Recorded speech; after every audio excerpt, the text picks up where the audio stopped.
আমার মনে হয় না যে এই লটারিতে খুব একটা কাজ হবে। একটা ভালো নির্বাচনে প্রশাসন একটা বড় রোল প্লে করে সত্য, কিন্তু প্রশাসনই 100% রোল প্লে করে না।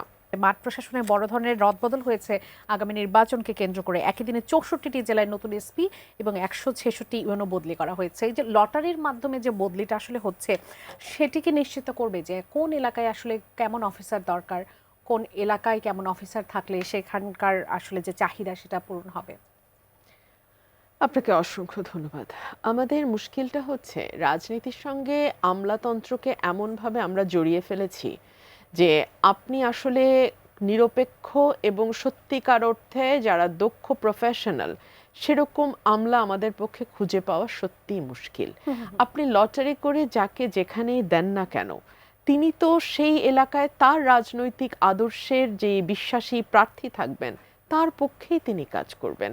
সো আপনি লটারি করে তো আর এমন নয় যে আপনি ভিন গ্রহ থেকে কাউকে নিয়ে আসছেন বা ভিন্নভাবে ট্রেন্ড সুপার প্রফেশনাল কাউকে আপনি নিয়ে আসছেন, আপনি তো তা করছেন না। সো তিনি তার ডিস্ট্রিক্টে হয়তো যাকে হেল্প করতেন তার জায়গায় অন্য ডিস্ট্রিক্টে গিয়ে একই মনা সমমনা ভিন্ন যে ক্যান্ডিডেট আছেন তাকে তিনি হেল্প করবেন।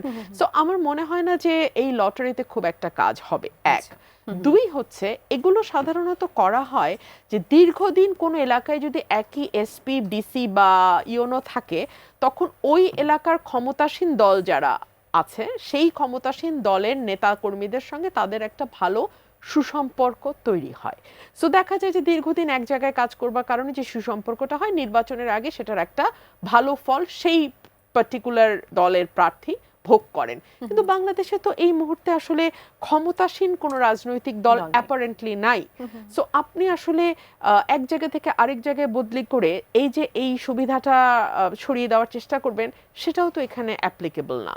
সো এই রদবদলের ফলে আসলে কতটুকু সুফল হবে সেটা আমরা জানি না। মোটা দাগে যদি আমরা একটি ভালো নির্বাচনের কথা চিন্তা করি, তাহলে আমাদের মাথায় রাখতে হবে একটা ভালো নির্বাচনে প্রশাসন একটা বড় রোল প্লে করে সত্য, কিন্তু প্রশাসনই 100% রোল প্লে করে না।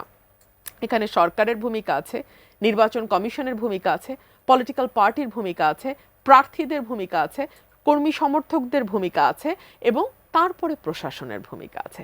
সো এটা একটা টিম ওয়ার্ক, এটা একটা কম্বাইন্ড টিম ওয়ার্ক। সো এখানে কেবলমাত্র দরকার ছিল কিনা, হ্যাঁ রদবদল হতে পারে, কিন্তু এই রদবদল দিয়ে আপনি খুব মিরাকল কিছু আশা করাটা আমার কাছে ভুল মনে হয়। অসংখ্য